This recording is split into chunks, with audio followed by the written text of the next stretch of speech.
This आशीष। तो guys इस video के अंदर देखेंगे एक एनएलएम का प्रॉब्लम है जिसको शुरू से लेके अंत तक पूरा सॉल्व करने वाले हैं। तो देखते हैं प्रॉब्लम क्या है। एक minute.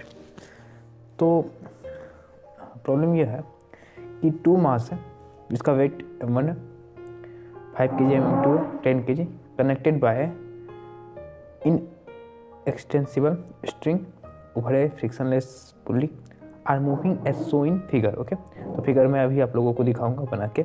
The coefficient of friction of horizontal surface is 0.15। The minimum weight m that should be put on top of m2 एक वेट है जिसका वैल्यू है 10 kg to stop the motion. तो क्वेश्चन क्या है देखते हैं। तो क्वेश्चन सबसे पहले देख लेते हैं क्या। ऐसा कुछ फिगर है, एक ऐसा कुछ बना हुआ फिगर। यहाँ पे एक बॉडी है, इसका वेट है m2, इसका वेट है 10 kg और ऐसा करके एक रोप लगी हुई है। ओके,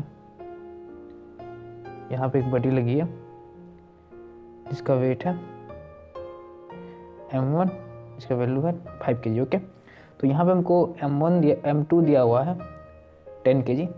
ओके, और m1 दिया है 5 kg और यहाँ पे एक बॉडी है जिसका वेट है m। तो क्वेश्चन क्या है, और हाँ इन दोनों के बीच का जो फ्रिक्शन है सरफेस एंड बॉडी के बीच का म्यू का वैल्यू 0.15 है। ठीक है, तो क्वेश्चन ये है कि m की मिनिमम वैल्यू कितना हो, ये जो सिस्टम है ये मूव करना बंद कर दे। ठीक है, तो जाहिर सी बात है अगर हम ऐसे छोड़ दें तो ये नीचे आ जाएगी, इसके कारण ये नीचे इस साइड आ जाएगा, सिस्टम मूव करेगी। तो क्वेश्चन ये है कि m की मिनिमम वैल्यू हम कितना ले कि सिस्टम मूव करना बंद कर दें। तो हम फाइंड आउट करते हैं। तो सबसे पहले हम क्या करते हैं कि इसकी मिनिमम वैल्यू m ही ले लेते हैं। अब हमको m का वैल्यू फाइंड करना है। तो अगर m है तो इधर m1 g लगेगा, ऊपर की डायरेक्शन में टेंशन लगेगी। ठीक है, इस डायरेक्शन में भी टेंशन लगेगी। ठीक है, हम यहाँ पे दोनों m1 एंड m को पूरा एक सिस्टम मान लेते हैं जिसका वेट हो जाएगा m2 प्लस m। ओके, अगर यह पूरा सिस्टम इस सरफेस पे रखा हुआ है तो सरफेस पे कुछ ग्रेविटेशनल फोर्स लगेगी जिसकी वैल्यू होगी m2 प्लस m इंटू जी। ऊपर के डायरेक्शन में नॉर्मल लगेगी। अगर यह पूरा सिस्टम को ऐसे छोड़ दे तो ये पूरा सिस्टम इस डायरेक्शन में मूव करेगी और इस डायरेक्शन मूव करेगी, जिसके कारण फ्रिक्शन इस डायरेक्शन में लगेगी। फ्रिक्शन एफ की वैल्यू क्या होगी, यहाँ पे एफ की वैल्यू होगी म्यू इंटू एन। और हम यहाँ देख रहे हैं कि ये जो सिस्टम है ये इस डायरेक्शन में मूव नहीं करेगा, यानी कि इस डायरेक्शन में फोर्स की वैल्यू 0 होगी।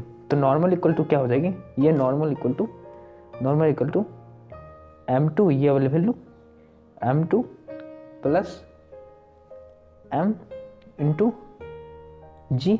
ओके, तो अब क्या देखते हैं कि फ्रिक्शन की वैल्यू म्यू इंटू एन है।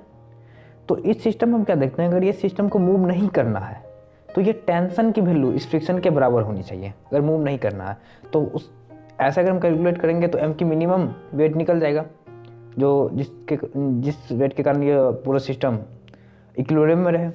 ठीक है, तो यहाँ पे हम टेंशन की वैल्यू फाइंड करते हैं।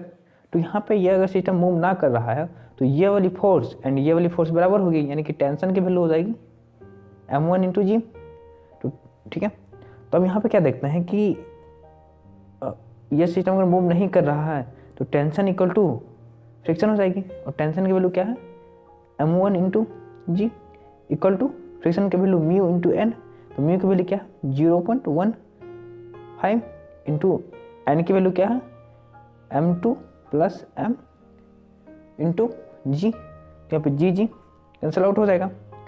तो m1 जिसकी वैल्यू दिया 5 kg इक्वल टू 0.15, m2 की वैल्यू 10 kg है प्लस m।